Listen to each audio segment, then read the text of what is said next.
Well,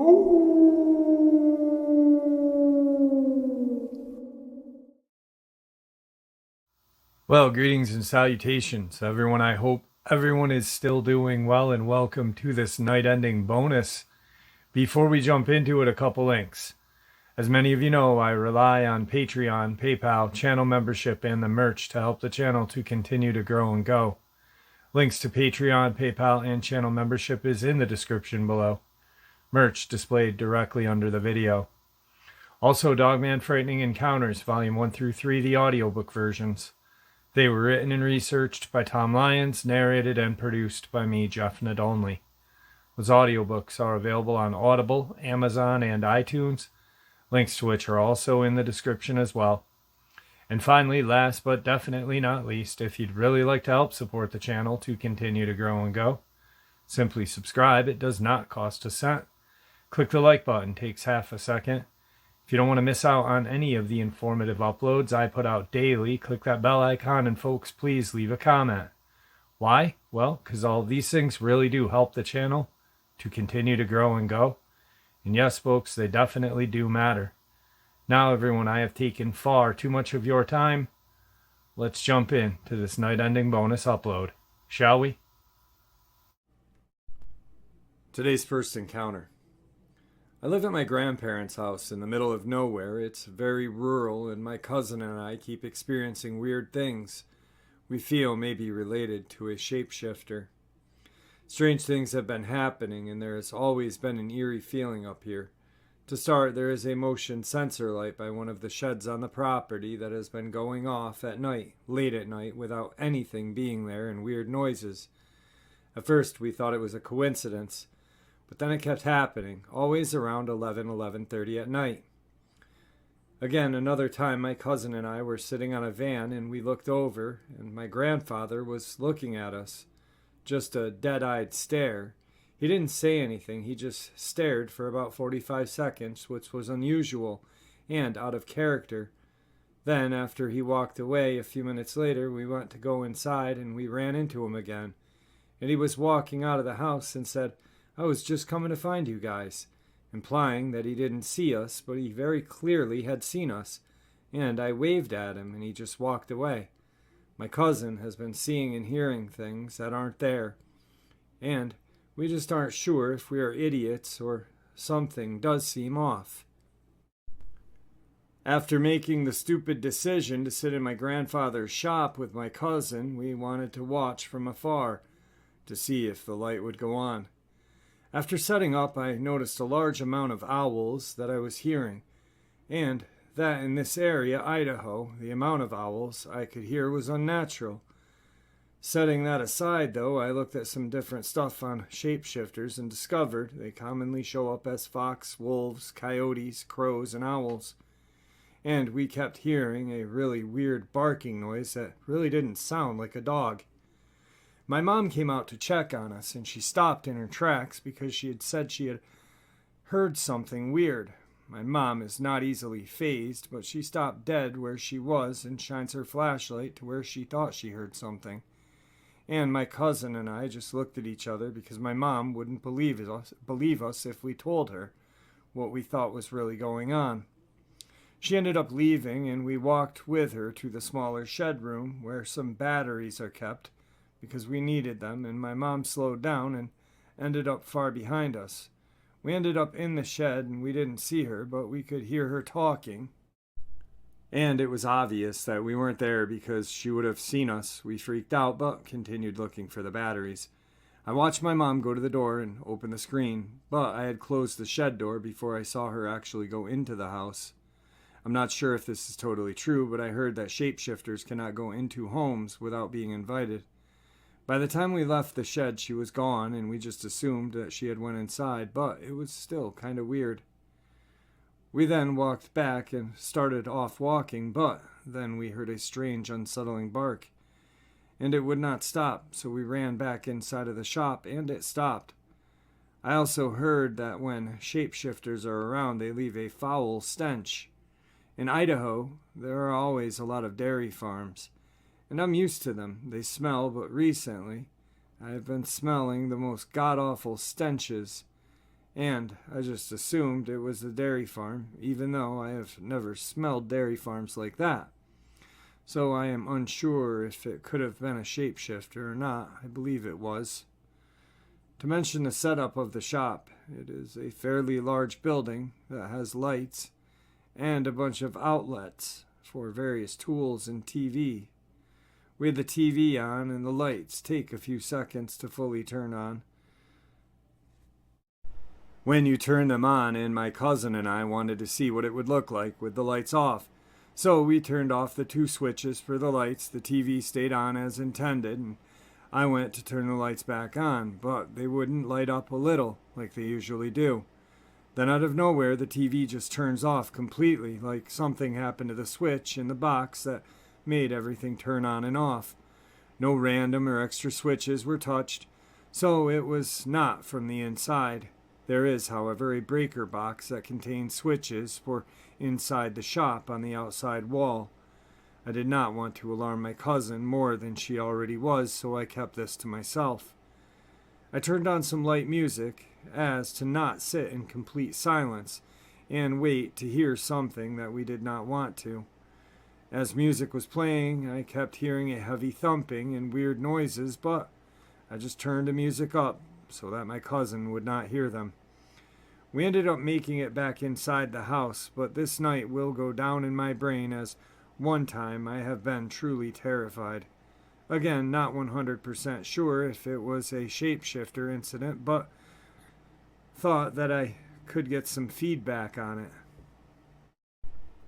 Tonight's second part of the upload is another creepy little event out of Idaho. Creepy massive elk graveyard discovered in Idaho. Locals blame Bigfoot. The place was discovered by accident and only thanks to a program that provides some animals with GPS collars to track their movements.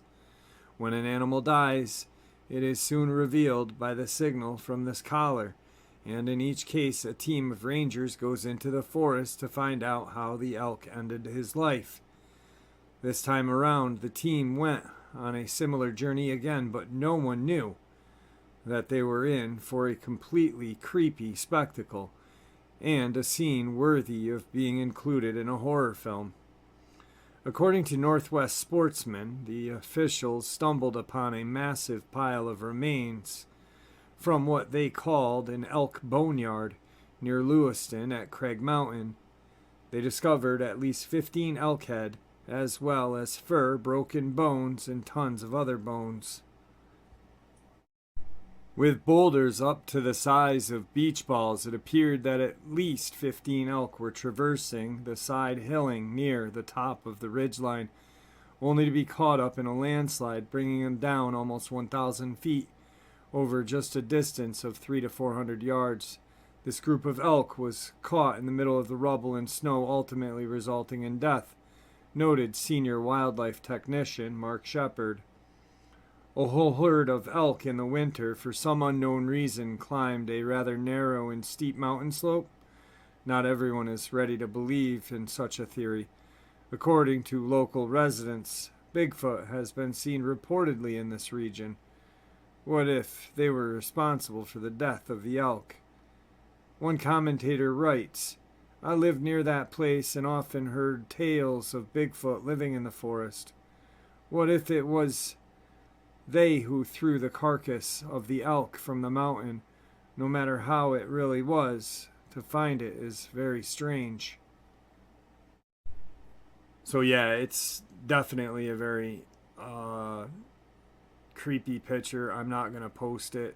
If you guys look up elk boneyard in Idaho, you guys will find the link to the article and you guys can see the photo for yourself. It is just a mass amounts of elk, and it doesn't look like a landslide could have caused this. It's very strange looking, and I do see why local residents would see or think a Sasquatch was responsible for it. So, tonight's third experience. Hey everyone, my name's Dave, and this is my experience with the Juvis Lake creature. So my dad and I thought it'd be a good time to go catfishing at Juvis Lake, just outside of Gilroy, California. We pull up near the dam and get our things ready. We start walking toward the water when my dad slips on a piece of wood but gets back up. He's totally fine. We get to our spot that's about 70 yards from where we parked. It didn't take 5 minutes for us to start hearing things in the bushes. My dad and I froze.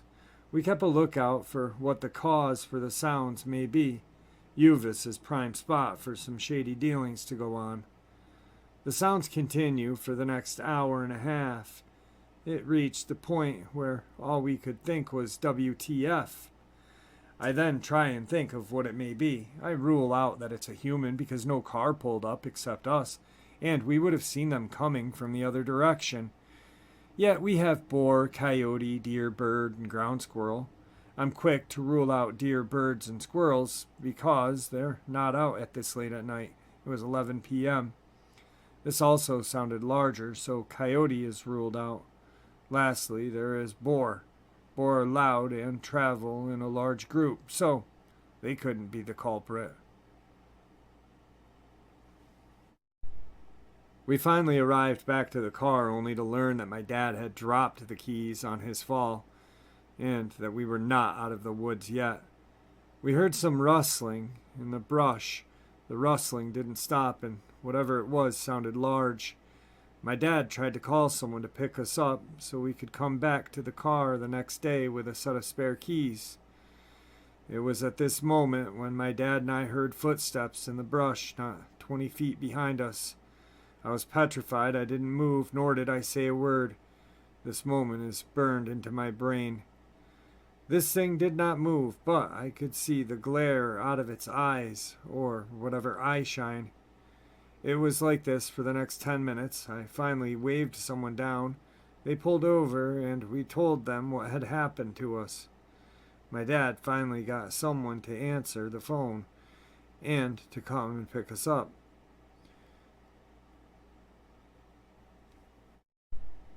When we did make it back to the car the next day, the car was fine. I just want local people to know, don't go to Juvis Lake at night. Tonight's final encounter.